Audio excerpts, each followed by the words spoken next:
오늘보다 2도에서 6도 정도 높겠습니다. 전국 대부분 지역에 폭염특보가 발효된 가운데 당분간 체감 온도가 35도 안팎까지 올라 매우 덥겠고 밤사이 열대야가 나타나는 곳이 많겠습니다. KBS 1라디오 저녁 종합뉴스, 지금까지 아나운서 전주리 이상호였습니다.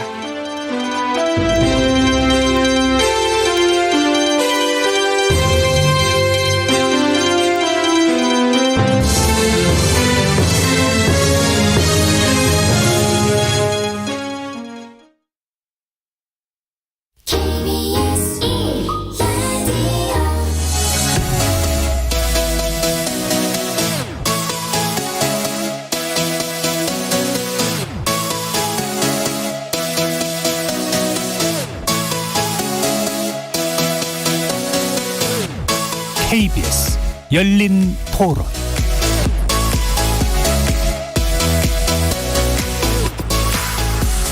안녕하십니까. KBS 열린 토론 정준희입니다.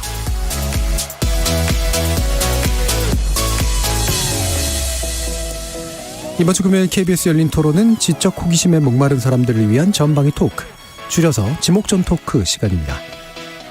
얼마 전 연세대학교 재학생 몇몇이 임금 인상과 처우 개선 요구 집회를 한 청소, 경비 노동자들을 대상으로 학습권 침해로 인한 민형사 소송을 제기했다는 소식이 들렸습니다.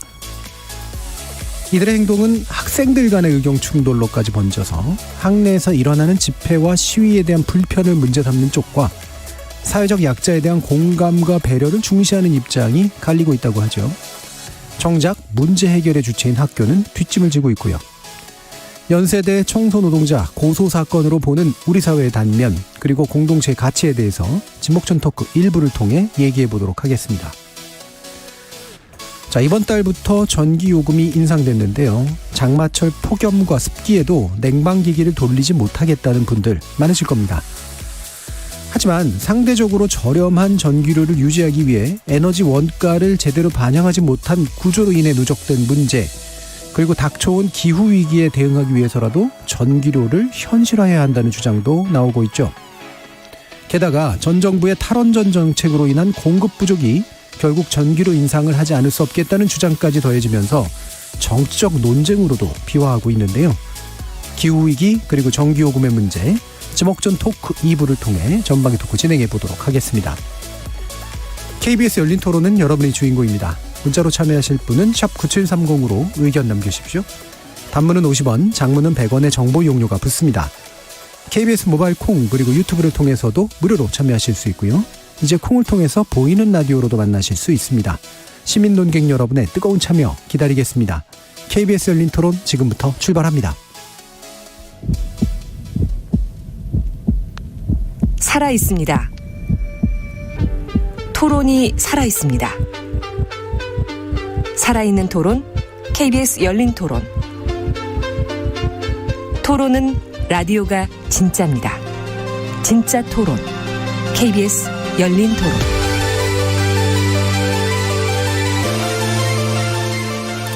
지목전 토크 함께해 주시는 분들 소개해드립니다. 나라를 걱정하는 물리학자 이종필 건국대 교수 나오셨습니다. 안녕하세요. 이종필입니다.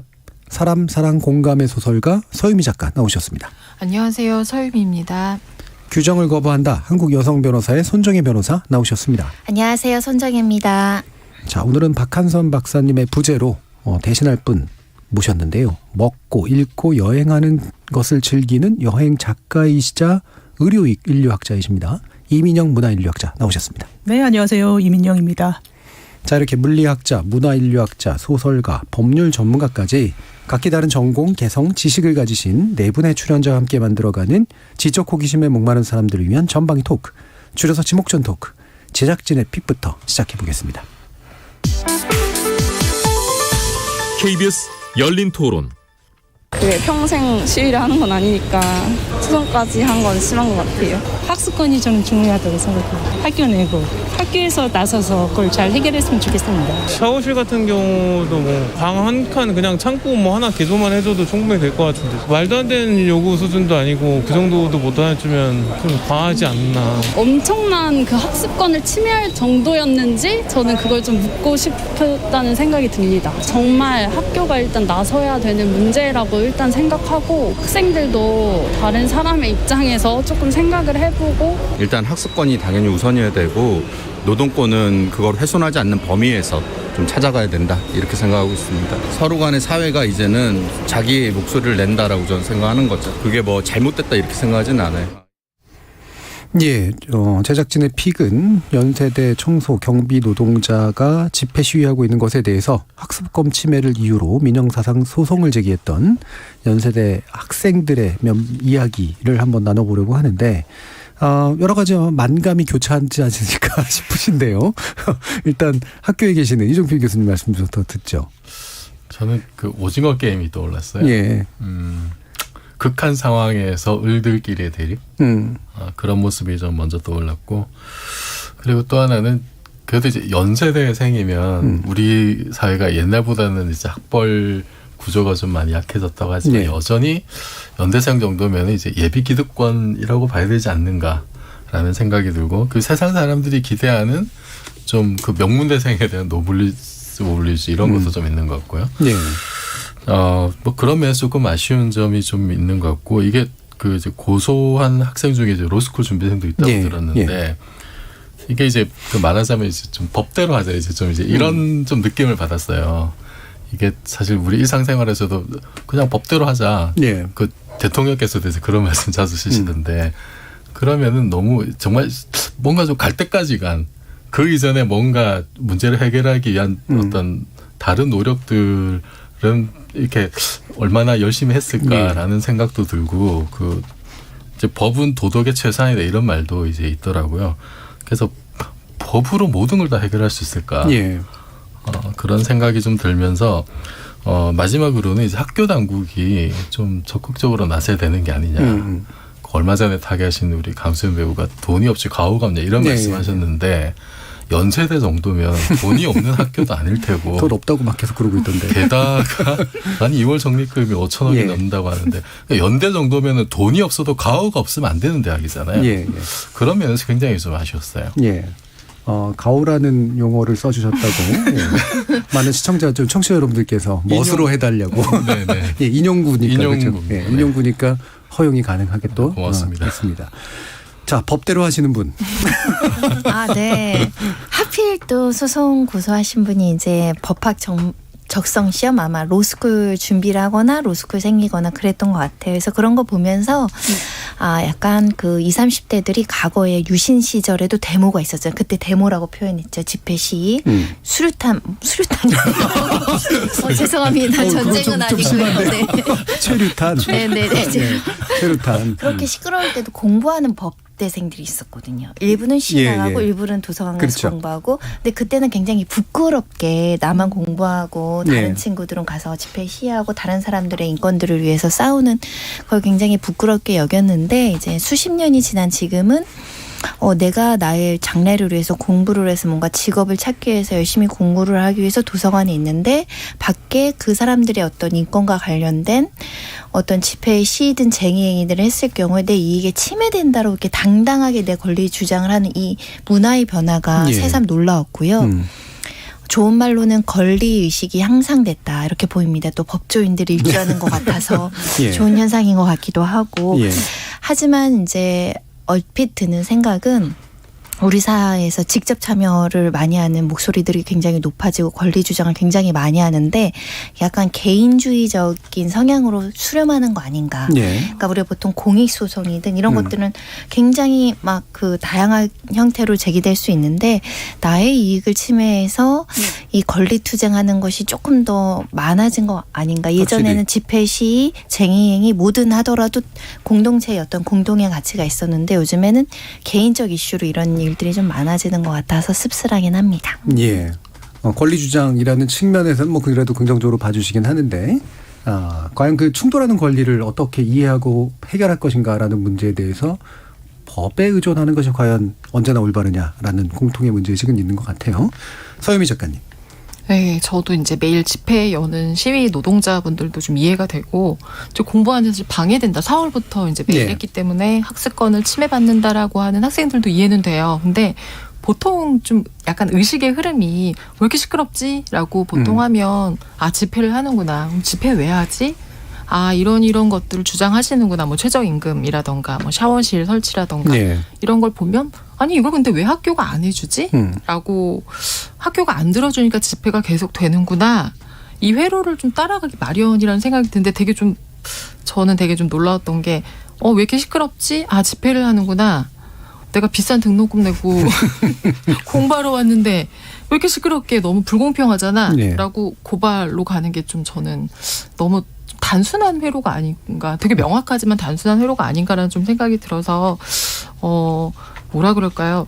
사유가 좀 확장돼야 되는 지점들이 있고 몰입돼야 되는 지점들이 있는데 좀 여기서 약간 그 확장과 헤아림의 지점이 좀 사라진 느낌이 네. 들어서 좀 씁쓸했고 그리고 이걸 두고 이제 여러 학생들이 막 그 이야기하는 것들이 또 어떻게 보면은 글쎄요 또 그 학교만의 문제가 아니라 우리 사회의 문제로 좀 번진 것 같아서 우리가 또 이걸 가지고 이게 어떤 비유처럼 이 학교에서 일어나는 일이 지금 우리 사회 전반에서 사실 많이 벌어진 일들에 그렇죠. 딱 어느 정확한 정도 축소라는 축소판. 생각이 들어서 또 같이 이야기해 볼 수 있는 기회는 되는 네. 것 같아요. 자, 오늘 이제 새로 모셨습니다만 그 이민영 선생님은 의료 인류학을 공부하셨다고 저는 들었거든요.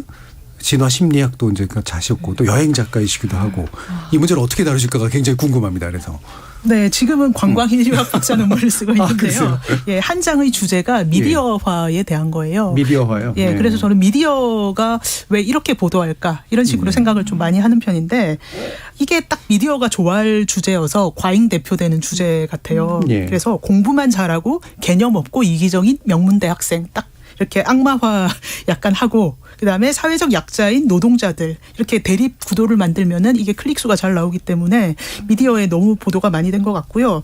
그리고 제가 검색을 해보니까 그 연세대에서 고소한 학생 신상이 바로 뜨더라고요. 예. 그래서 그 학생이 뭐 누구랑 사진 찍고 무슨 정치적 활동을 했는지 다 뜨는데 댓글에는 요렇게 떠요.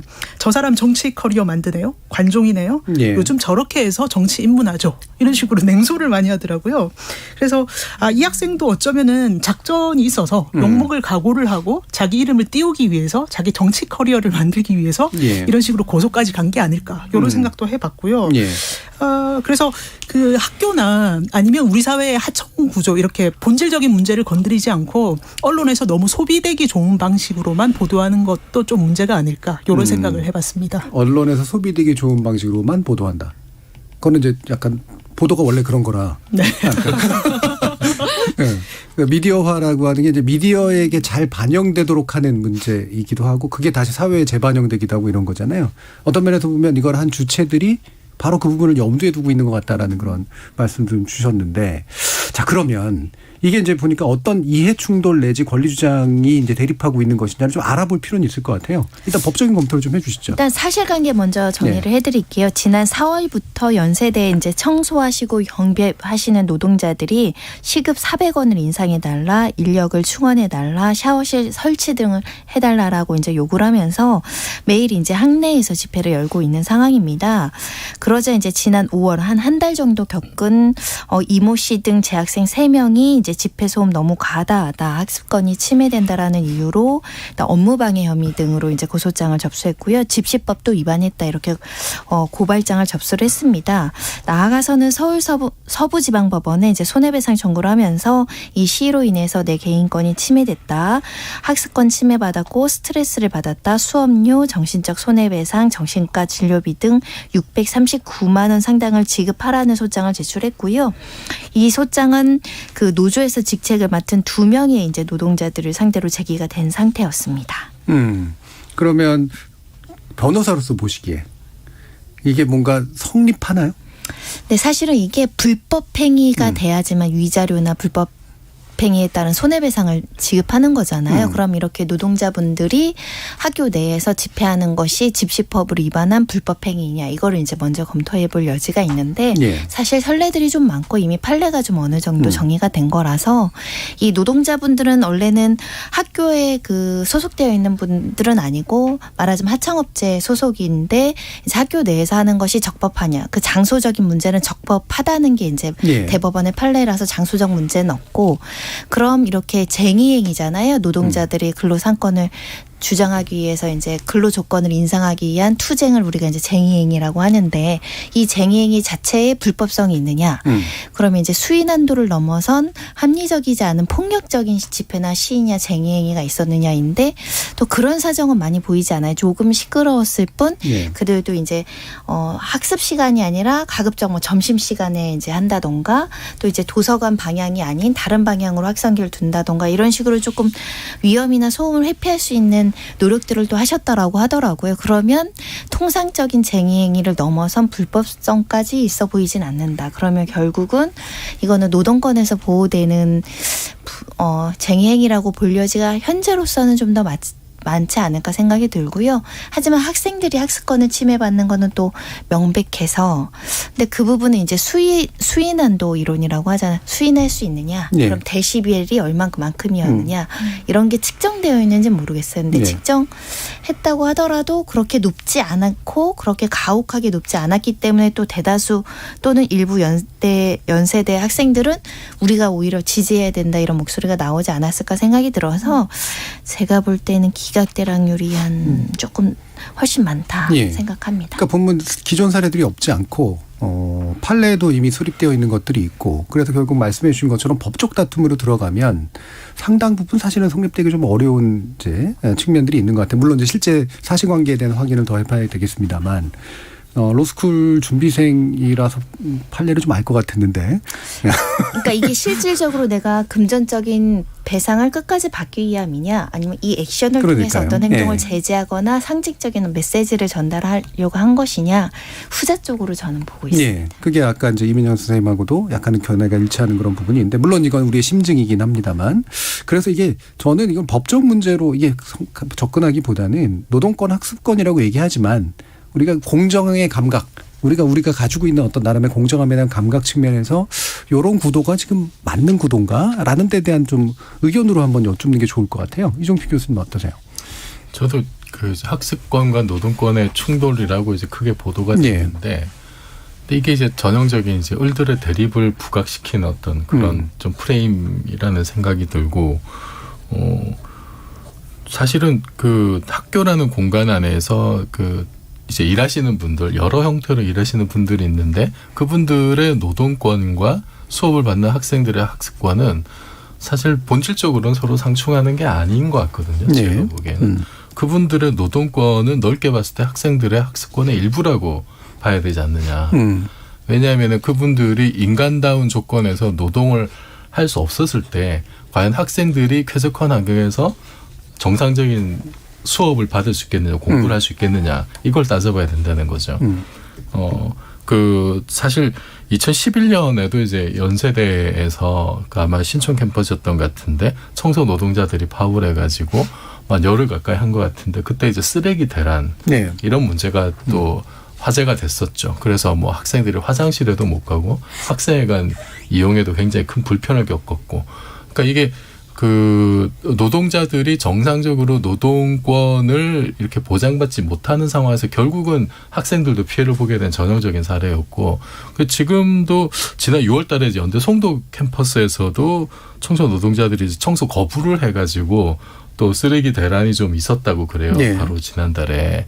같은 일들이 이제 계속 반복되고 있는데 이런 일들을 겪었기 때문에 또 적지 않은 학생들이 이것은 그러니까 학생들도 그 청소 노동자들의 입장에 서서 그 학교의 근본적인 대책을 요구하게 나선 게 아닌가라는 생각이 들어요. 이걸 약간만 바꾸어서 만약에 그러면 교수들의 노동 여건이 악화됐을 때 뭐 강의실에서 비가 샌다든지 교수들이 월급이 낮아가지고 나 도저히 이 돈 받고 수업 못하겠어.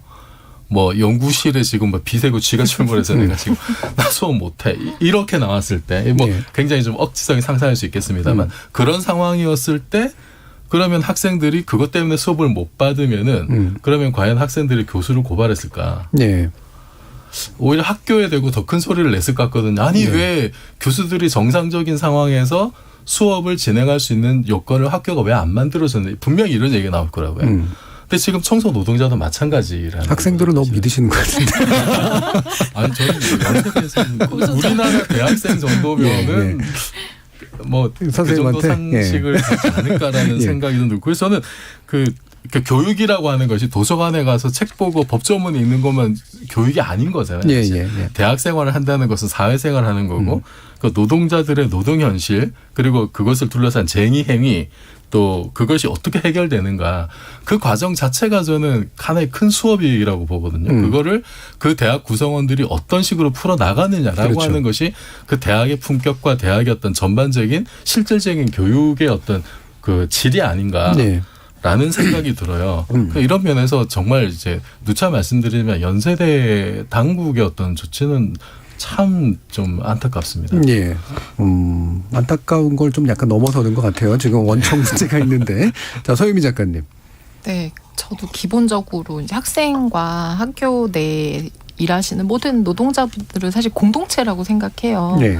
함께 그 학생이 있어야 학교도 있고 일하시는 분도 있고 일하시는 분들이 있기 때문에 또 학생들도 편하게 공부할 수 있고라고 생각을 하는데 기본적으로 이제 파업이라고 하는 건 사실 불편을 주면서 그렇죠. 사실 목소리를 내는 것이 기본적인 건데 저도 아까 이제 말씀드렸던 것처럼 이분들이 왜 그 노동이라고 하는 행위 이게 생존권이거든요. 이분들은 이 노동을 해서 벌어서 먹고 사셔야 되는 분들인데 이분들이 왜 이걸 잠시 멈추고 이렇게 소리를 낼 수밖에 없는가를 조금 서로 볼 수 있는 이게 이제 어쩌면 공감 능력일 텐데 예. 그 부분이 조금 이제 상충이 됐고 사실 이 일이 있고 나서 뭐 고소한 물론 학생들도 있지만 관심이 없다가 고소를 통해서 이제 또 관심을 갖게 된 학생들도 있고 그렇긴 한데 조금은 학생들 안에 그러니까 이 이야기를 두고도 사실은 고소인들을 지지하는 학생들도 또 상당히 네. 많았다고 하더라고요. 네, 꽤 많았다고 들었어요. 근데 그런 그 이면에는 우리가 돈을 내고 공부를 하는데 이 사람들은 학교에서 일하는 노동자들은 우리 돈으로 월급 받는 사람들이다. 우리를 불편하게 하면 안 된다라고 하는 부분과 그리고 또 우리 사회 자체가 이 노조라는 거에 대해서 기본적으로 그리고 파업이라고 하는 것에 대해서 가지고 있는 약간의 그 뭐라 그럴까 좀 공감하지 못하고 불편해하는 예. 부분이 있는 것 같아요. 귀족 노조라고 하는 어떤 느낌. 그러니까 이들이 자꾸 뭉쳐서 뭔가 소리를 내서 자기네 것을 자꾸 얻어가려고 한다. 나도 그러니까 내가 불편하거나 원하는 걸 말해야지라고 하는 어떤 입장들. 근데 이제 사실 이분들이 원하는 게 굉장히 정말 귀족이랄까 이런 것들이 너무나 근원적인. 그래서 자꾸만 이제 신문에서도 막 이분들이 얼마나 열악한가 보여주려고 자꾸 이제 막 사진 그렇죠. 찍고 매번 이게 나오는 것 같아요. 근데 보면 너무 정말 좀 뭐라 그럴까요? 저는 이게 정말 우리 사회의 민낯이 우리들 얼굴이거든요. 다. 그래서 보고 있으면 우리가 이런 거 위해서 공부하고 노래 부르고 뭐 동아리 활동하고 뭐 막 지성인이다 이렇게 하고 나가는구나라는 생각이 드는데 조금은 공동체 의식을 좀 가지면 좋겠다라는 생각. 아까 이제 우리 이종필 교수님이 을들끼리 대결하는 느낌이라고 하셨는데 왜 우리의 어떤 그 불편함은 자꾸 약자에게만 향할까라는 생각도 좀 들고요. 예. 네. 방금 그 말씀 주신 것처럼 그 약자의 문제인데 약자의 문제에 대한 태도가 확실히 바뀌고 있는 건 맞는 것 같아요. 약자가 갑이야? 뭐 이런 식의 태도가 지금 만들어지잖아요. 아무리 약자라도 불편을 주면 안 되지라고 하는 그런 시각. 분명히 느끼시지 않으세요? 이은영 선생님? 네, 느낍니다. 사실 인류학이나 사회학 같은 학문에서는 왜 이런 사람들이 이렇게 이상한 행동을 하지? 네. 이상하지만 계속 이해하려고 한번 노력을 해보거든요. 네. 네, 그래서 요즘에 이 연세대 학생들을 좀 이 고소한 학생들을 이해를 한번 해보자면 이 사람들은 자기가 사회적으로 좀 더 강자라고 생각을 안 하는 것 같아요. 그렇죠. 왜냐하면 각자 도생의 사회가 됐고 자기도 피해자라고 생각을 하는 네. 거예요. 그래서 이제 참지 않는 게 현실이 사실은 돼버렸고 이게 미국으로 확장을 하면은 그래서 예전에 뭐 트럼프도 뽑히고 예 그리고 한국에서는 30대 모 정치인이 오늘 좀 많이 나왔던데 그분이 좀 부상하게 된 것도 사실 그런 배경이 있었던 게 아닌가. 그래서 자기들도 억울하다고 생각하는데 사람들이 지지를 안 해주니까 말 못하고 참고 있다가 그걸 시원하게 긁어주는 정치인이 나오면 열광을 해버리는 거죠. 예. 예. 그래서 사회 전체가 팍팍해지고 있으니까 내 피해도 내가 못 참아. 내 피해 다 그 보상해줘야 돼. 그러니까 우리는 기득권이 없어 이렇게 생각하는 거고요. 예, 그래서 이런 사람들이 왜 이럴까 좀 더 생각을 해봐야 된다 이렇게 생각을 해보는 거고 그리고 또 기사들을 찾아보니까 과거에 노동운동을 하던 방식은 아까 작가님도 얘기하셨지만 일단 너무 시끄럽고 너무 과격하니까 젊은 사람들이 일단 혐오하고 본다 이런 얘기들도 많더라고요. 그래서 방식을 바꿀 수가 없냐. 좀 더 이렇게 젊은 세대도 공감하고 네. 피해를 안 입는 것처럼 생각할 수 있는 그런 방향으로. 예. 그렇고 그리고 또 사실 유럽에 많이 가셨던 분들은 근데 한국의 시위는 너무 점잖아 이런 딴지 거는 분들도 계시더라고요. 예, 예. 유럽에 가면 막 차 태워버리고 그러잖아요. 예. 그래서 예전에 바리케이트를 치고 뭐 짱돌을 들어야 된다 이렇게 주장하는 작가님도 계셨기 때문에 좀 방식에 대해서도 생각해 봐야 되나 이런 생각도 들었습니다. 예. 예. 지금 몇 가지 반응 들어온 걸 보면 0013님은 어느 정도의 학습검 침해는 있었겠죠. 그것이 참지 못하고 소송을 걸 정도였을까요? 조금의 불편함도 참지 못하는 삭막한 세상이 돼가는 것 같아 아쉽습니다라는 의견 주셨고요. 서승무님은 집회 시위 투쟁은 정당하지만 시위 장소를 학습실 옆에서 하지 말고 출근 시간에 교문에서 하거나 차라리 총장실 옆에서 했으면 어땠을까 생각합니다라는 의견도 주셨습니다. 뭐 이런 것이 이제 불편을 좀 더 최소화하는, 하지만 불편을 안기지 않으면 또 이제 파업으로서의 의미가 없는 측면 사이에서 어느 정도를 택하는 게 맞을까 하는 고민을 하게 만드는데, 여기서 총장실 얘기가 나왔잖아요. 학교 측 책임을 다들 공감하는 거죠. 이 학교 측에서 지금 있는 문제, 학교에서 무슨 주장을 지금 하고 있는 건지 혹시 손석연 선생님 아십니까? 일단 학교 측에서는 일단 지금 시급을 올려달라는 주장이잖아요. 네. 그거는 사실은 학교와는 관계가 없는, 말하자면 학교는 계약한 업체가 따로 있는 거죠. 그 그렇죠. 업체와 파견업체. 근로자의 문제일 뿐 우리가 개입할 여지가 없다. 이제 어떻게 보면 조금 회피적이고 회피하는 발을 좀 빼는 건데 법률적으로는 맞습니다. 왜 급여나 이 사람들의 복지는 사실은 그 원청 업체에서 하청 업체에서 이제 결정하게끔은 계약서가 돼 있을 거예요. 예. 근데 아주 궁극적으로는 그럼에도 불구하고 학교에서 개입할 여지가 전혀 없느냐, 그렇지 않다는 거죠. 예. 사실 총 금액을 올린다거나 변경할 여지가 있거나 조정 중재할 수 있는 권한이 있죠. 왜냐하면 일거리를 주는 그렇죠. 업체니까. 그렇기 때문에 지금 뭐 여러 가지 재정 문제로 계약상의 문제로 우리가 책임질 부분이 없다라고 하는 것은 어떻게 보면 방관자의 입장에 처해지기 때문에 조금 더 적극적인 액션이 필요하다. 예. 그러니까 뒤집어 말하면 사실은 용역업체나 이런 인력 파견 업체를 쓰는 이유가 바로 거기에 있는 거잖아요. 원청으로서의 책임을 회피하기 위해서.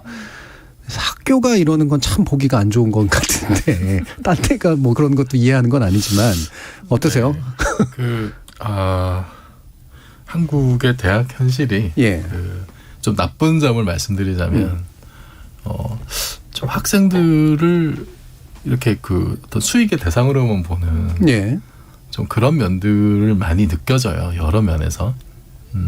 뭐 거의 모든 대학들이.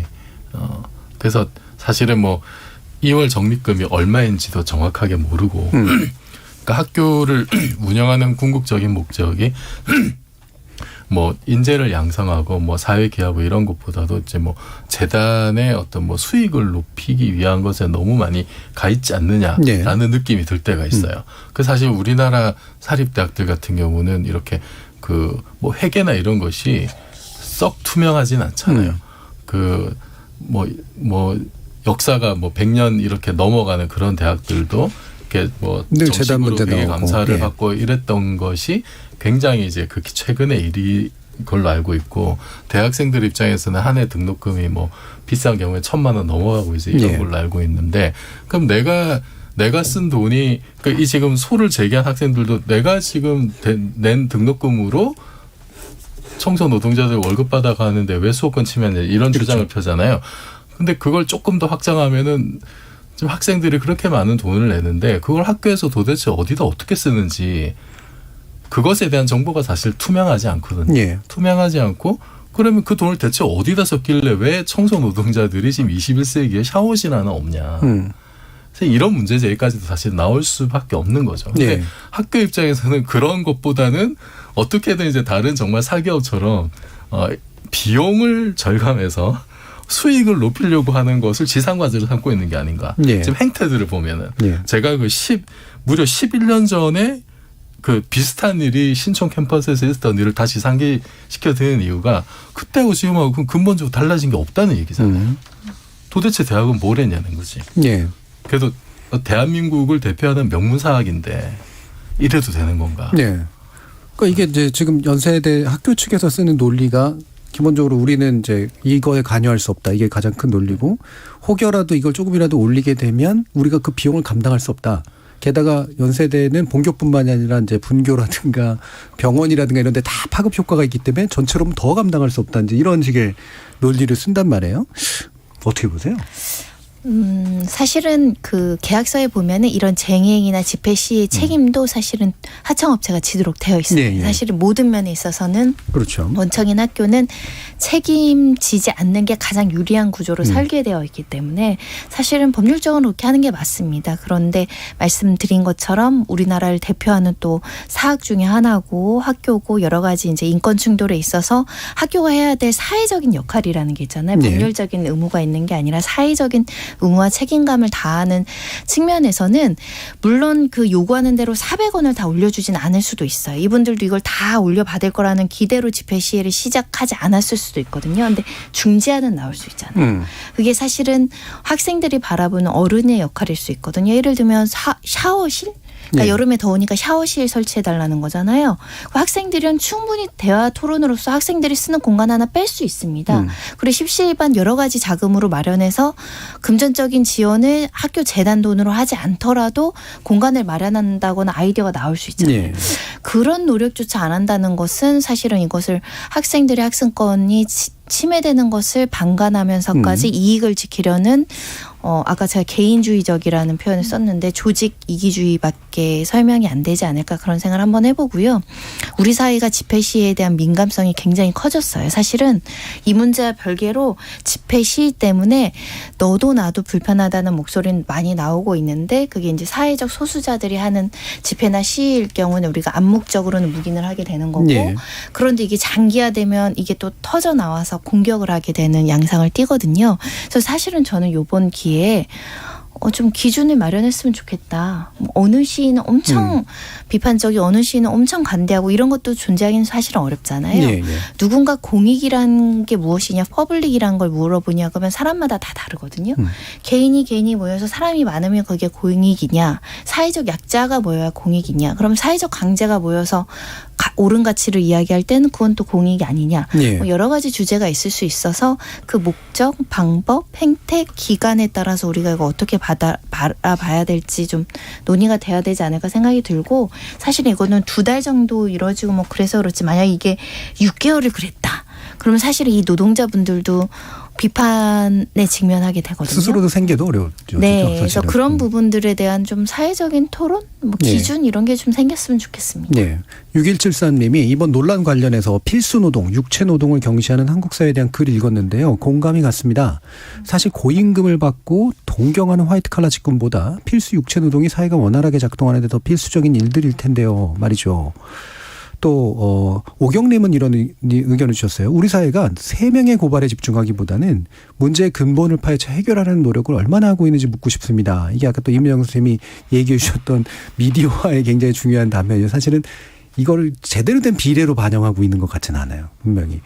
그래서 지금 또 재미있는 게 연세대 문화인류학과에서는 사회 문제와 공정이라는 과목에 대한 개설 방침을 또 밝혔거든요. 같은 학교에서 일어나는 재미있는 일입니다. 네. 관련된 얘기 좀 해주시죠. 예, 그 문화인류학과 교수님 한 분이 예. 수업 계획서를 올리셨는데 거기서 이 3명의 고소한 학생들을 좀 이렇게 깠다고 해야 되나? 네, 지목을 하셔가지고, 네, 문제 삼으셔가지고, 예. 예, 어떤 구절이 있었냐면은 20대 대선 과정에서 드러난 2030 세대 일부 남성들의 공정 감각은 노력과 성과에 따른 차등 분배라는 기득권의 정치적 레토릭인 능력주의를 그대로 드러내고 있다. 예. 예, 예. 그래서 지금 사실 2030 세대가 한국 역사상 가장 많은 상대적 박탈을 경험하면서도 왜 기득권을 옹호하는지가 가장 절실한 사회적 연구 주제라는 또 표현도 쓰셨어요. 그래서 이 수업을 통해서 한번 우리가 토론해 보자 뭐 이렇게 쓰실 건데 사실 이런 연구가 지금 되고 있어요. 2014년에 일간 베스트 1배 예, 그게 사회적 문제가 됐을 때 사회학과 중에 이제 김학준이라는 분이 석사 논문에서 그 1배 저장소에서 나타나는 혐오와 열광의 감정 동화가 이런 논문 쓰셨고 그분이 그리고 지난 10년간 지켜보니까 그게 이제 일상생활 속으로 완전히 스며들어서 모든 사람이 혐오와 이런 거를 일상화하고 있더라. 사실 이 사건하고도 지금 연결이 되는 것 같거든요. 예. 그래서 그분 책을 보면은 사실 일베들을 만나보면 너무 충격적이다. 너무나 평범하고 너무나 온순하고 너무나 자기 개발을 열심히 하는 착한 아이들이다. 이런 얘기를 쓰셨더라고요. 예. 그래서 이 사람들이 좀 너무 제가 아까 악마화돼서 소비한다고 말씀드렸는데 이 좀 수업 계획서에 에도 약간 이 사람들에 대해서 왜 이런가 좀 생각 안 하고 너무 좀 나쁘게 예. 쓴 건 아닌가 이런 생각도 좀 들고요. 저는 살짝 놀라긴 했어요. 네. 예, 저는 이렇게 못 쓰거든요. 계획서. 저는 겁나서 못 쓰겠어요. 저 수업 계획서인데 좀 너무 세게 예. 쓰셔가지고 저도 네. 좀 놀랐는데 어쨌든 이 학생들이 정말 기득권을 옹호하는 건지 한번 생각해 볼 필요가 있다고 생각을 하고요. 그러니까 이 사람들이 뭐 사정은 잘 모르죠 저희가. 근데 사실 명문대 간다고 기득권이 보장된다고 요즘에 볼 수가 없고 예. 사실 그 명문대 갔으면은 옆에 있는 사람들이 다 너무 잘난 사람들이어서 주관적으로는 되게 우울증 많이 겪고 있고 박탈감도 불황을 많고. 느끼는 사람들도 되게 많아서 이 사람들을 그렇게만 볼 수는 없다라는 생각이 들고 이 수업 계획서에서 이곳이 지성을 논할 수 있는 대학이 맞는가 하는 회의감이 든다. 이런 예. 표현도 있었거든요. 근데 요즘에 대학이 정말 지성을 논하는 곳이라고 이렇게 규정 지을 수 있는지도 저는 좀 걸리더라고요. 예. 왜냐하면 실제로는 취업 학원의 성격이 너무 강해졌고 아까 예. 교수님 말씀하신 대로 너무 수익화, 뭐 자본주의화의 좀 그런 성격이 강해져가지고 이 사람들도 그냥 여기가 학원이다 생각하면 내가 소비자니까 웬만큼 대우를 받는 게 타당하다 이렇게 생각할 수도 있는 거거든요. 예. 그래서 너무 악마화하지 말고 이 사람들이 왜 이렇게 행동하는지도 한번 좀 생각해봐야 더 예. 나은 대안이 나올 수가 있다 이런 생각이 듭니다. 개인적으로 좀 흥미로운 게 연세대 어느 학과에서는 위안부 문제를 일본 구구의 시각에서 보시는 분이 학생들을 가르치고 있고 뭐 이거를 또 동일선에서 얘기하는 건 아니지만 또 그런 것과 유사한 흐름에 대해서 이렇게 강하게 비판하면서 그걸 그 과목으로 개설하는 경우도 있고 그래서 이걸 학문의 자유의 영역으로 또 보는 것도 다양성의 영역으로 보는 것도 좀 재미있는 측면도 있는 것 같은데 자 그럼 마지막으로 사실 아까도 이제 어떤 분이 의견을 주셨지만 고소한 학생들에 대한 부각이 너무 좀 큰 거 아니냐 오히려 이제 뭐 이를테면 연대의 어떤 의지를 내보이는 그런 친구들이라든가 아니면 또 정서 노동자들은 고소한 학생들을 미워하지 않는다고 또 밝혀요. 그래서 이런 것들이 굉장히 중요한 요소인데 서유미 작가님 어떻게 보시나요? 네. 이제 사실은 아마 학교 내에는 어땠는지 잘 모르겠지만 이 소송 사건 이후에 학생들도 관심을 더 많이 갖게 된 건 예. 확실한 것 같아요. 이 부분에 대해서 뭐 자기네가 잘 몰랐다. 그래서 막 개인적으로 그 실명을 걸고 이제 대자보 붙이는 학생들도 있었고, 뭐 학교 측 규탄하는 대자보도 붙이고, 뭐 소송에 반대하는 뭐 학생들도 나오고, 되게 이제 여러 가지 그런 반응들이 나오는 것 같아요. 근데 방금 우리가 이제 했던 얘기들처럼 굉장히 좀 이중적인 그런 것들이 많이 보이는 것 같아요. 그러니까 굉장히 다수의 이제 목소리가 우리는 노조의 투쟁 지지한다. 그리고 막 기자회견도 열었었고요. 그랬는데 또 그런가 하면 그 에브리타임. 예. 그 익명 게시판에는 또 그 고소한 친구들을 지지하는 글도 엄청 많이 올라왔다고 그렇죠. 해요. 그러니까 마치 그 표면으로는 되게 지지한다. 그러니까 이 학생들이 잘못되거나 뭐 거짓이라는 건 아니지만 그런 목소리는 밖으로는 많이 나오긴 하는데 사실 속안에 왜 그게 고소하는 게 왜 나빠? 고소할 수 있지. 라고 생각하는 목소리도 사실 많아서 뭐냐면 우리 사회 중간이 별로 없이 굉장히 양극화되는 것 같고 예. 그러나 도덕적이고 공정한 목소리가 밖으로 아직은 나가긴 하고 익명에는 그나마. 또 속마음도 쓰고 어쩜 두 마음이 있을 수도 있고 되게 하여튼 이번에 저도 이 사건이 굉장히 우리 사회가 근원적으로 가지고 있는 이 혐오 내지는 혹은 자기 권리 또 어떤 그 학교라고 하는 공간이 기업인지 아니면 정말 그 학생들과 함께 가는 공동체인지에 대한 엄청나게 많은 그 문제가 하나의 사건으로 탁 이렇게 드러난 것 같아요. 실제로 에브리타임 그거는 익명 게시판이 가지고 있는 독특한 성격 때문에 굉장히 자극적이고 혐오적이고 이런 식의 표현들이 거의 지배하는데 그런 데 대한 인류학적 연구하시는 분들도 좀 계시죠. 네, 아까 일베 연구처럼. 그렇죠. 네. 자, 이렇게 0388님이 또 이런 의견 주셨네요. 노동자들이 시위를 하는 이유에 관심을 갖고 서로 상생의 길을 모색하려 노력하는 게 대학이 있어야 될 의미 아니겠습니까? 라는 의견도 주셨습니다. 자, 우리는 특정 집단을 지칭할 때 그 안에 속한 이들이 모두 동일한 속성을 지닐 거라고 무의식적으로 전제하는데요. 하지만 드러낸 목소리 이면의 다양함을 놓치면 안 될 것 같습니다. 자신들의 불편에도 불구하고 지지 의지를 가진 학생들도 있고 또 미안한 마음을 품고 조금이라도 빨리 집회를 끝내고 싶은 대다수의 노동자들 그 사이 어딘가에 간판으로서만 이름 높은 연대가 아니라 인간으로서 스스로를 높이는 연대가 시작되는 거 아닌가 싶습니다.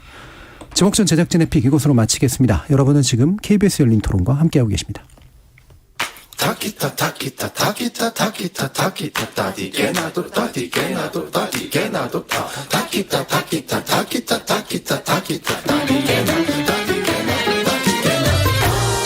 물음표가 느낌표로 바뀌는 순간 KBS 열린 토론.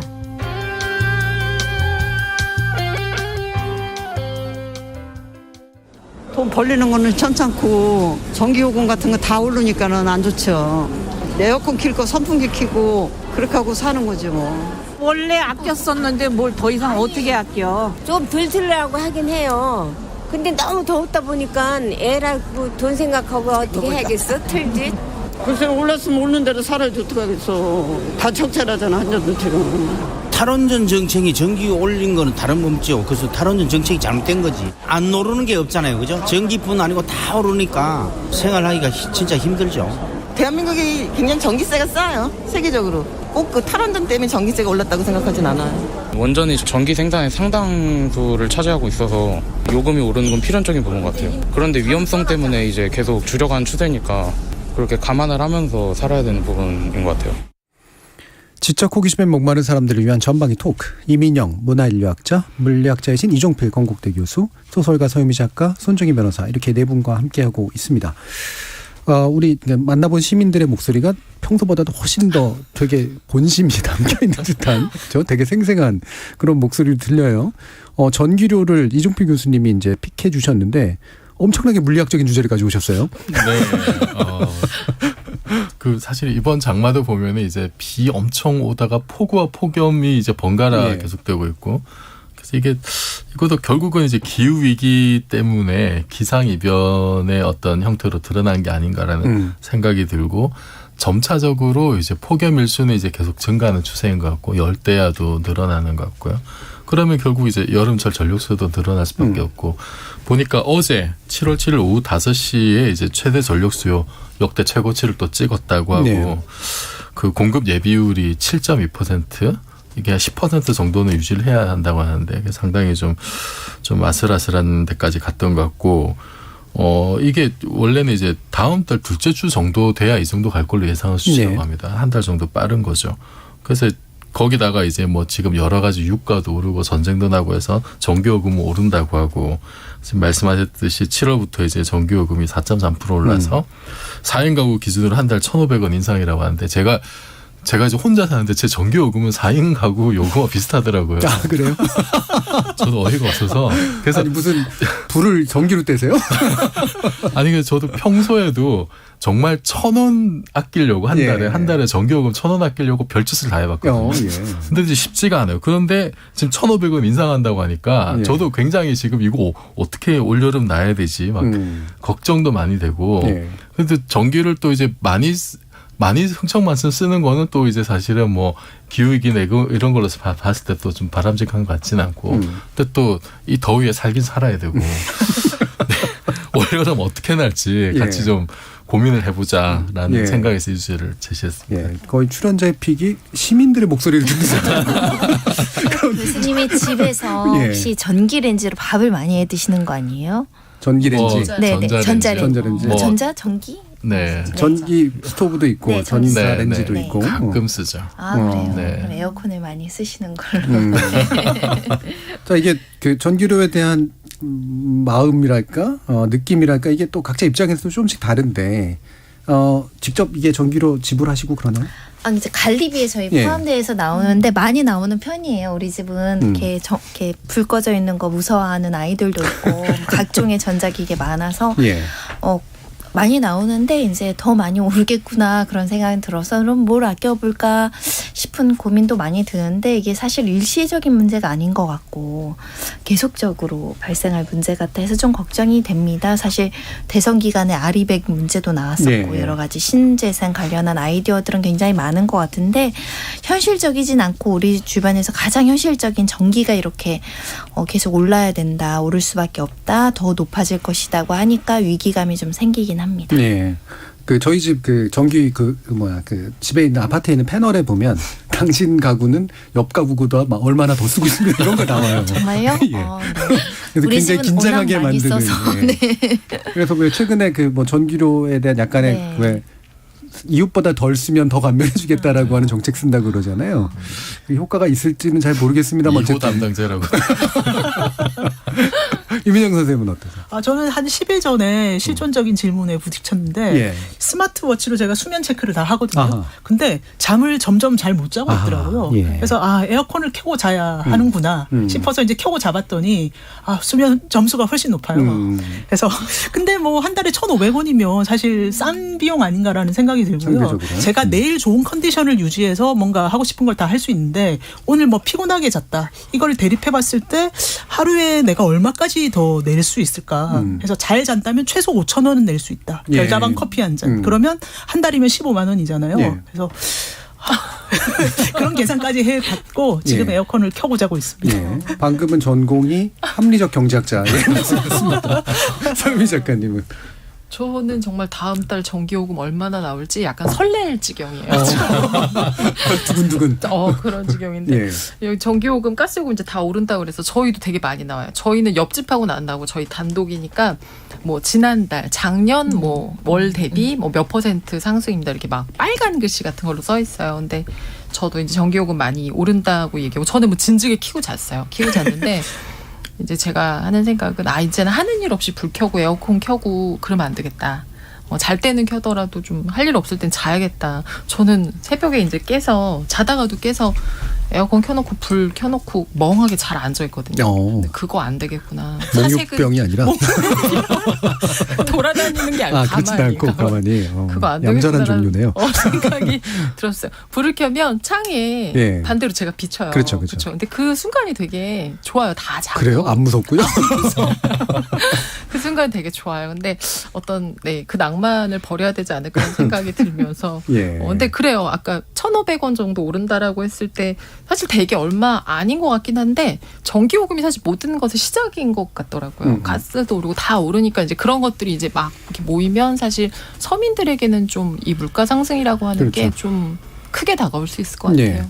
이게 뭐 건방진 얘기이긴 하겠습니다만 저는 이제 요금에 의해서 느끼는 압박보다는 내가 혹시라도 좀 나쁜 짓을 하고 있는 거에 대한 압박이 좀 더 강하거든요. 내가 이렇게 그래 에어컨 한 번 더 틀면서 지구를 더 괴롭히나 이제 이런 생각 같은 게 꽤 있어서 그러면서 이제 그 죄책감을 받아들이는 게 인간의 존재야. 뭐 이러면서 이제 살고 있는데 실제로 이제 어떤 것들이 우리를 이 전기에 관련해서 가장 중요한 판단에 그리고 행동으로 옮기게 만드는 기제일까? 기후 문제에 대해서는 어떻게 생각하세요, 이민영? 사실 우리가 많이 배운 게 기후위기를 막기 위해서 우리가 액션을 해야 된다. 그리고 전기 코드 잘 뽑고 더운데 에어컨 켜지 말고 웬만하면 선풍기를 켜야 된다. 전기를 아껴야 된다. 이렇게 배웠는데 이걸 좀 찾아보니까 이게 큰 그림에서 보면 별 의미 없는 행동일 수가 있더라고요. 전체적으로. 사실은 그 이산화탄소라는 그 온실가스가 가장 많이 발생되는 거는 산업 현장에서 화석 연료를 직접 떼는 거거든요. 사실 그 전체 양에서 전기를 씀으로써 그 발생되는 이산화탄소는 정말 미미하더라고요. 그래서 인프라를 만들고 에너지를 좀 전기화를 그러니까 바로 화석 연료를 뗄 게 아니라 전기화하고 이런 게 훨씬 더 중요한 거고 가정에서 전기 아끼는 거는 사실 세 발의 피라서 근데 우리가 너무 그런 식으로만 생각을 해봤구나. 그래서 이 시스템 문제를 좀 더 생각을 해봐야 되는데 그런 생각이 들었습니다. 그러니까 환경운동이 잘하는 게 결국은 개인의 윤리의식을 돋구는 거지만 동시에 개인의 죄의식을 돋구는 방식을 이제 쓰는 경우들이 굉장히 많거든요. 근데 말씀처럼 구조적인 문제는 사실 그렇지 않다라고 지적하시는 부분도 분명히 있는 것 같은데 어떻게 보세요, 이종국 교수님? 네, 우리 진행자의 죄책감이 좀 덜어질 것 같은 말씀을 드리자면 일단은 그런 건 있죠. 여전히 우리나라의 이제 화석 연료 발전 비중이 상당히 높고 뭐 30%를 넘어가는 걸로 알고 있는데 그러면 결국은 전기를 만드는 과정에서 이제 이산화탄소가 나올 수밖에 없고 우리가 2050년 탄소 제로로 가기 위해서는 그 화석 연료 사용을 어쨌든 줄이는 쪽으로 가야 되는 건 이제 맞는 거고요. 그러면은 다른 어떤 그 전기를 발생시킬 수 있는 에너지 원이 이제 마련되지 않는다면 상당히 좀 어떤 형태로도 우리가 고통을 나눌 수밖에 없는 상황이긴 해요. 그래서 우리가 뭐 또 이렇게 자원도 많지 않은 나라이기 때문에 사실 전기를 아껴 쓰는 건 맞는 이야기인데 누가 어떻게 아끼느냐의 문제는 좀 남는 것 같아요. 왜냐하면 용도별 그 전력 수요를 봤을 때 가정용은 15%밖에 안 되거든요. 산업용이 한 58% 정도 됩니다. 우리나라가 상대적으로 개인이 덜 쓰고 있는 거죠. 그러니까 보면. 그 개인 사용량을 보자면은 OECD 평균의 한 절반 정도밖에 안 되는 걸로 제가 알고 있어요. 그리고 미국 같은 경우는 1인당 전기 소비량이 한국의 한 서너 배 정도, 네네. 3배를 넘는 걸로 알고 있고, 그러니까 우리나라는 OECD 평균보다도 전기를 덜 써요, 개인 가정용은. 그 이제 산업용 많이 쓰는데 또 좀 그 들여다봐야 될 게 그 전기요금 그 원가 그 단가가 보면은 이제 가정용하고 산업용은 거의 원가에 조금 못 미치는 정도로 알고 있거든요. 예. 그러니까 사실은 산업 발전을 위해서 전기를 엄청나게 싸게 공급해 주는 거죠. 있죠. 네. 그럼 그게 이제 산업화 초기에는 뭐 그게 어느 정도 뭐 일시적으로 한시적으로 이제 적용할 수 있다 하더라도 지금은 우리나라가 세계 10대 경제 대국이고 G7 명실상부 G7 국가인데 낙수 효과 얘기 많이 하잖아요. 그 경제가 이렇게 발전했으면은 그러면은 산업 발전에 의한 혜택을 온 국민이 받아야 되고 그렇다면은 가정용 요금은 좀 줄여주고 산업용에서 그 뭐 세금을 더 올린다든지 해서 더 이렇게 요금을 징수하는 그게 효과가 이제 훨씬 더 크겠죠. 산업이 60%를 차지하니까. 근데 이제 그런 디테일들은 다 이렇게 묻어버리고 전기요금을 일괄적으로 올려버리면은 결국은 그 모든 국민이 똑같은 어떤 그 고통 분담을 하게 되는 그 에너지 소비 구조나 이런 걸로 봤을 때는 상당히 좀 공정하지 못한 이런 결과를 초래할 수가 있는 거죠. 그거를 이제 정말 우리 자원도 없으니까 모두 다 아껴 써야 됩니다. 이런 식으로 개개인의 어떤 도덕의 문제나 죄의식을 부추기는 쪽으로 가는 거는 바람직하지 않은 것 같아요. 그러니까 물론 이제 개인의 죄책감을 피하기 위해서 산업을 또 이제 그 뭐랄까 일종의 악마화하는 것도 좋은 방법은 아니라고 봅니다만, 왜냐하면 최근에 커뮤니티에서 사실 그런 식의 프레임도 좀 많이 있어요. 근데 제가 이제 봤던 것 중에 되게 좀 인상적이었던 건 원가 이하로 또는 원가에 가깝게 산업용에 공급을 하다 보니까 전기를 쓰지 말아야 될 곳에 전기를 쓰는 일들이 굉장히 많다는 거예요. 이를테면 굳이 열을 내는 데는 전기를 안 쓰는 게 훨씬 더 난데 그런데 이제 쓴다라거나 좀 이상하게 사용되는 그런 전기들이 굉장히 많아서 그 부분을 구조적으로 조정하는 게 훨씬 더 필요하다라는 그런 언급도 좀 있는데요. 서지현 님이 이런 의견을 주셨어요. 요즘 자꾸 저소득층의 전기요금 부담 커진다는 뉴스 나오는데 저소득층에게는 지원을 해주고 전기료 자체는 올려야 된다고 봅니다. 소득 수준에 따라 차등 징수도 해야 된다고 보고요. 기후변화가 두드러지니 에너지 자원 과소비가 좀 공포스럽게 느껴지긴 하네요라는 말씀 주셨고요. 가윤한 님은 환경에 안 좋은 영향은 더 많이 미치는데 정작 기업이 전기를 싸게 쓴다는 거 불합리하다고 봅니다라는 그런 또 의견도 주셨습니다. 그래서 이 부분 구조에 대해서 우리들이 일반적으로 알고 있는 그런 인식과는 좀 다른 그런 인식들이 좀 필요한 건 맞는 것 같은데, 그럼에도 중요한 건 한전의 누적된 적자입니다. 이 부분 예전에 열린 토론에 한번 다뤘는데요. 심각한 수준이더라고요. 올 한해 적자가 30조가 예상이 된다는 거고요. 더군다나 이제 그 러시아가 우크라이나를 침공하면서 관련해서 국제 유가가 급등한 영향으로 더 적자가 심화될 가능성이 있다고 하고, 그러다 보니까 이제 전기요금 오를 것이라는 예상들을 많이 하니까 한전에서도 자구책으로 우리가 이렇게 줄여서 6조 정도는 절약을 해서 적자 폭을 줄이겠다라고 여러 가지 이야기는 나왔습니다. 뭐 원료비를 절감하겠다, 경영을 효율화하겠다, 불필요한 자산 뭐 매각하겠다, 뭐 이런 여러 가지 대안은 나왔는데 결과적으로는 사실은 요금을 올릴 수밖에 없는 상황인데 이제 올릴 때 고민이 우리가 코로나19가 다시 시작될 것 같기도 하지만 이제 끝나간 게 얼마 안 돼서 자영업자분들이 당장 에어컨 틀고 장사하셔야 되는데 그게 이제 어려우니까 누가 결단하기 굉장히 어려운 거죠. 결단하기 어려우니까 자꾸 전 정권에서 안 올려서 지금 문제가 된다. 뭐 그 지금 뭐 원자력 관련해서 문제가 된다. 이런 이야기가 나오는데 속 시원하게 토론했으면 좋겠습니다. 적자가 너무 누적되고 있고 더 이상은 불가피하게 가격 통제 정책으로는 한전이 버텨낼 수가 없다. 사실 한전이 공공기관이 아니고 주식회사입니다. 주식들을 사시잖아요. 외국 자본도 상당히 많이 들어와 있고 일반 소액주주들도 많고 뭐 물론 정부에서 50% 이상 갖고는 있지만 어찌됐든 적자를 일반적인 생각에 주식회사가 이렇게 적자를 감내하면 안 되잖아요. 그래서 보통의 주식회사는 일정 부분 수익이 보장이 돼야 되니까 그런 측면에서는 조금은 가격 통제 정책을 완화할 필요는 있다. 그리고 아까 시청자분께서 말씀하신 것처럼 어려우신 분들은 다른 형태로 지원을 하는 게 옳지 않을까 그런 생각을 합니다. 예, 기본적으로 아까 이제 청취자가 의견 주신 부분에 대해서 어느 정도 동의하시는 그런 입장인 것 같은데, 물론 뭐 오늘 우리가 전기 전문가들을 모셔가지고 한전의 적자 구조에 대해서 논의하는 건 아니라 이 분석에 대해 이걸 뭐 집중 분석하는 건 아니긴 합니다만 그래도 이런 식의 논의를 접하면 어떤 생각이 드는가 이런 건 되게 중요한 것 같아요. 서유미 작가님은 또 어떠세요? 네. 저도 그 소득에 따른 뭐 차등 인상 이런 것들 좀 있어야 되지 않나라는 생각이 좀 들고 그래도 우리나라는 사실 전기요금을 좀 다른 나라 어떤지 모르겠지만 밀렸을 때 이렇게 확 끊거나 하진 않는 것 같아요. 아, 예, 계속 예. 그 예전에 이제 단전 전기가 같은 거? 단전이 돼서 이제 일어났던 어떤 그 사고들 때문에 그래서 저도 그 저소득층 사실 여름 되고 폭염 오면 항상 제일 먼저 나오는 게 쪽방촌에서 예.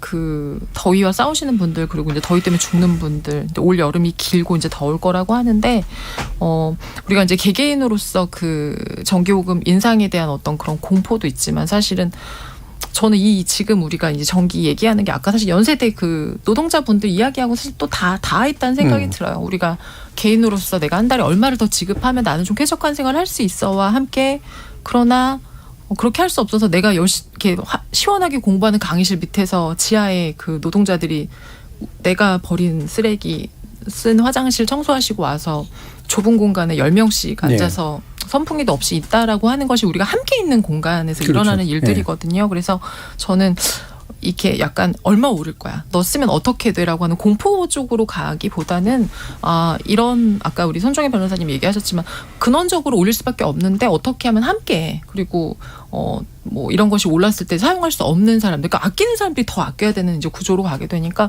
그분들도 함께 이 여름이나 어떤 기후 위기나 여러 가지 뭐 어려움을 좀 날 수 있을까 고민을 좀 해야 될 것 같아요. 네. 임민영 선생님도 말씀 주시죠. 네, 사실 우리나라 서비스 요금이나 공공 요금이 굉장히 싼 편이기는 해요. 그렇죠. 네. 집값이랑 농축산물 값이 비싸서 그렇죠. 그렇지. 네. 예. 그래서 사실 요금은 올려야 된다고 생각하고요. 지금 OECD에서 거의 제일 싸거나 아니면 두 번째 정도 되더라고요. 네, 그래서 올릴 수밖에 없는데 아까 청취자분 말씀하신 대로 그 저소득층에게는 뭐 쿠폰을 지급한다든지 그런 좀 정책을 좀 세분화하는 방식으로 가야 될 것 같아요. 예. 예. 이게 이제 뭐 다른 이제 요거를 경제학적으로 접근하시는 분들이나 지난번에 토론 나왔던 분들하고의 얘기는 구조적으로 원가 연동이 안 돼서 생기는 문제가 근본적이긴 한 것 같아요.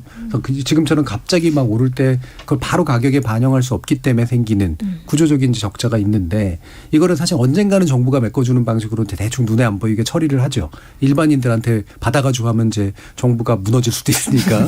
예. 그런데 이제 그 방식이 과연 옳으냐에 대해서 이제 문제 제기를 하고 있는데. 자, 어떻게 생각하십니까, 이종필 교수님?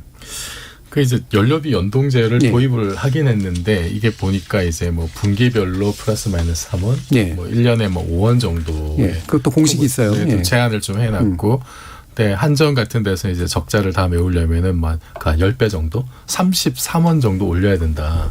이런 이제 계산이 나온 것 같아요. 근데 이번 올린 건 이제 킬로와트 아워당 이제 5원 올린 거니까 사실.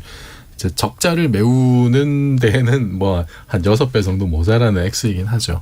근데 사실 그 이제 전기를 공급하는 것이 이것도 이제 그 이제 수익성을 우선해 둘 거냐 아니면은 이제 그 국민에게 최소한 제공해야 될 어떤 그 필수제로 볼 것이냐. 이제 이 관점도 사실 좀 중요한 것 같고. 네. 그 몇 년 전에는 이제 그 아마 문재인 대통령이 그런 얘기했던 것 같은데 여름에 이제 냉방권 이런 것도 이제 필요한 시대가 네. 됐다라는 얘기를 하면서 전기요금 억제를 했었던 적이 이제 기억이 나요. 그래서 그런 거는 지금 우리가 사실 전기 없으면 어떻게 삽니까, 그죠? 당연히 전기는 이제 공급이 돼야 되는데, 그런데 아까도 말씀드렸지만은 좀 이게 그 이제 용도별 어떤 불합리한 면들 이런 것만 좀 개선하더라도 어느 정도 요금이 오르더라도 왜 우리가 똑같이 이렇게 비싼 비용을 치러야 되냐라는 어떤 그 기계적인 평등에서는 어떤 박탈감이나 불평등감 이런 걸 해소할 수 있을 것 같아요. 그러니까 얼마나 납득할 수 있느냐의 문제인 것 같거든요. 그 예를 들어서 정부에서 뭐 이렇게 경제가 어렵다고 뭐 부자 감세해주고 법인세 내려주고 근데 산업용 쓰는 전기는 또 우리랑 똑같이 원가에도 거의 미치지 않는 것 같고 거기서 쓰는 전기는 더 많고 근데 전기요금 올리는 거는 다 같이 올려버리고 그러면은 결국은 우리만 손해보는 거 아니야? 이런 생각이 든단 말이죠. 예. 당연히 전기요금은 올라야 될 것 같긴 하지만 그 오르는 것도 이제는 좀 이렇게 좀 세부적인 사항을 살펴서 일반 국민들에게는 충격과 피해가 최소화되는 그런 쪽으로 그게 제 생각에 정치가 좀 할 일이 아닌가 그렇죠. 싶어요. 네. 그러면은 사람들도 이 정도는 내가 기꺼이 왜냐하면 다른 정말 전기를 많이 쓰고 그만큼 사회에 기여하는 사람들이 저 정도 이렇게 희생을 하니까 그러면 나도 이 정도는 수용할 수 있다라는 공감대가 나올 것 같아요. 그런 것들을 마련해주고 그 담론을 형성하고 뭐 이러는 게 또 정치의 굉장히 중요한 역할인데 갑자기 유튜브에서 미무스 원님께서 이런 질문을 주셨어요. 물리학적으로 한여름 시원하게 보내려면 어떻게 해야 됩니까? 자, 여기서 일단 물리학 먼저 듣고 제가 알기로는 임영 쌤이 학부가 화학과 출신으로 알고 계신데 화학적으로도 좀 이따 알려주시죠. 에어컨 켜시면 돼요. 요즘 나온 거는 인버터 방식이어서 예. 네. 조금 이렇게 오래 돌려도 전기 요금이 그렇게 옛날처럼 확 많이 나오진 한번 않거든요. 틀어놓고 일정 시간 지나면 비슷하게 이제 소비가 네, 되니까. 우리나라 가전 회사들 기술이 워낙 좋아가지고요. 예. 예. 저도 사실은 이렇게 여름에 더위를 잘 먹어가지고 이렇게 대상포진 앓기도 하고 요새 면역력도 많이 떨어져가지고 그래서 전기 요금 몇 푼 아끼려다가 병나서 병원 가면 더 큰 돈 들고 이랬거든요. 예. 저도. 그러니까 좀 아끼지 말고. 우리나라가 그렇게 전력 사정이 그렇게 나쁜 나라가 아니에요, 사실은. 그러니까 가정용 쓰는 거 너무 죄책감 가지지 마시고 더울 때는 에어컨 열심히 틀어서 건강 지키는 게 저는 최고라고 봅니다. 네. 그리고 전력 예비 이런 거는 아까 미디어와 얘기하셨지만 단골입니다. 요때 되면 늘 나오는. 네. 자, 그러면 화학을 선택하실래요? 인리학을 선택하실래요? 해결책은. 비슷한 얘기인 것 같은데 지방을 많이 드시지 마시고 왜냐하면 예. 지방을 많이 먹으면 열이 많이 나거든요. 삼겹살 좀 쓰면 안 되겠네요. 예, 식이요법으로 단식을 하면서 조용히 있어야 된다. 약간 신학적으로 푸시는 것 같은 느낌도 있고 법학적으로 푸시나요? 아니요, 캠핑 쪽으로서 저기 계곡 가시면 정말 물이 추워서 수영하기 어려울 정도로 시원한 곳도 있어요. 예, 좀 물과 계곡 같은 자연 찾아가시면 조금 자연 냉방 이렇게 시원하시지 않을까 생각이 들고 사실 여름에 덥다 그러시면 정말 덥잖아요. 정말 시원하다 하시면서 집에서 그 스트레스 안 받게 이렇게 사람들이랑 이렇게 너무 부대끼는 자리 많이 안 가시는 게 가장 최선이지 않을까 그런 생각 해봤습니다.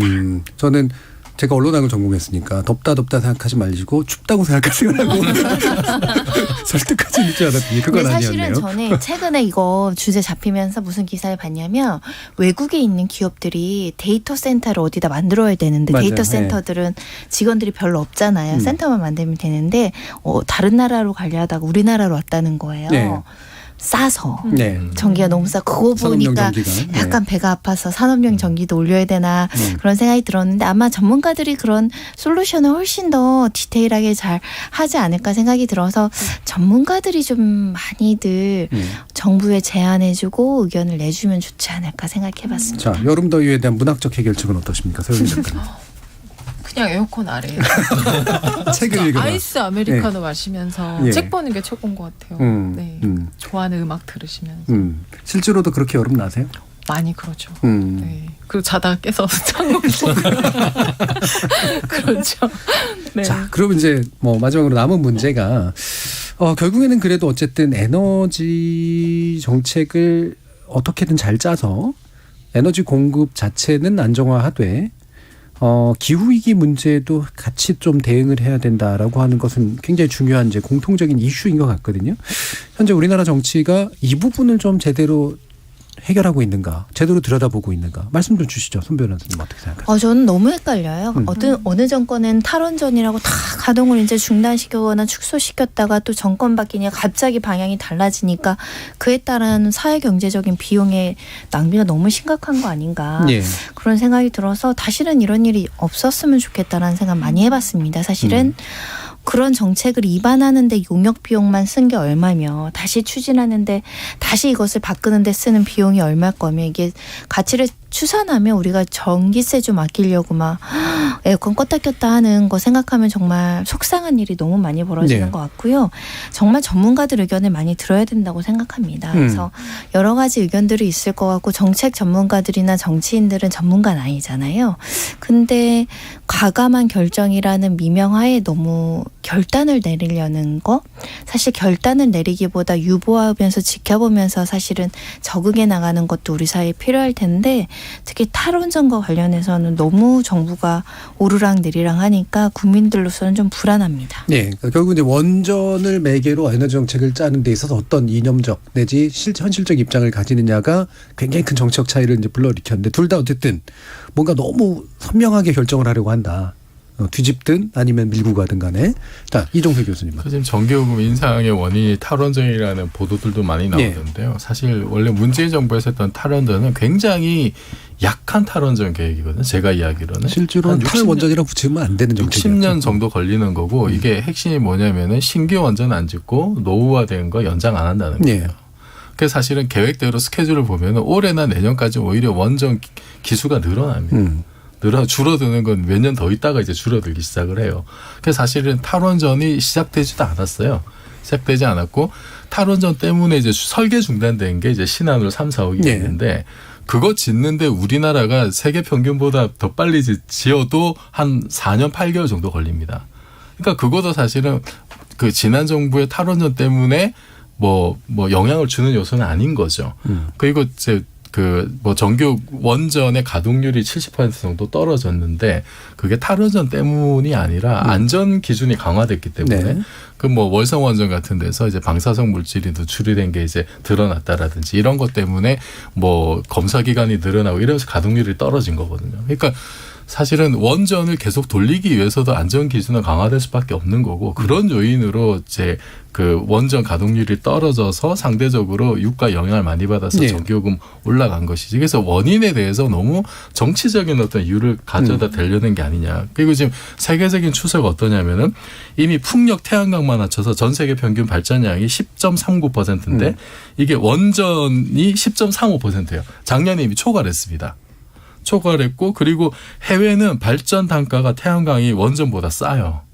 우리나라는 아직 원전이 좀 싸긴 합니다만, 근데 다른 부대 비용을 포함을 시키면은 이제 안전 폐기물 비용 포함시키면은 보수적으로 잡아도 태양광하고 거의 비슷해요. 그 지금 우리나라 원전 가동 비율이 지금 한 25% 안팎이거든요. 그러니까 세계 평균보다 2배 이상 높은 거란 말이에요. 그러니까 전 세계 추세가 지금 그 국내에서 이렇게 얘기하는 거하고 좀 제 느낌은 다르거든요. 그래서 원전을 완전히 없애는 건 현실적으로 지금 불가능합니다. 당분간 있는 거 어떻게 없어요. 하지만 우리가 원전을 확대할 것이냐 유지할 것이냐 줄일 것이냐는 선택할 수가 있어요. 그래서 제 생각에는 이렇게 원전 비중을 지금보다 줄여나가면서 그 재생에너지를 늘려나가는 것이 세계적인 추세인 것 같은데 그 흐름을 놓치면 안 된다. 그러니까 주의 깊게 봐야 된다. 어떤 우리 결정을 하더라도 그 말씀 꼭 좀 드리고 싶습니다. 시간이 많이 남지 않아서 우리 이민영 선생님 말씀까지 들어야겠네요. 네, 요즘에 또 미디어 중에서 팩트 체크하는 언론이 많아져가지고 보니까 문재인 정부 때 원전 사용률이 줄지 않았다.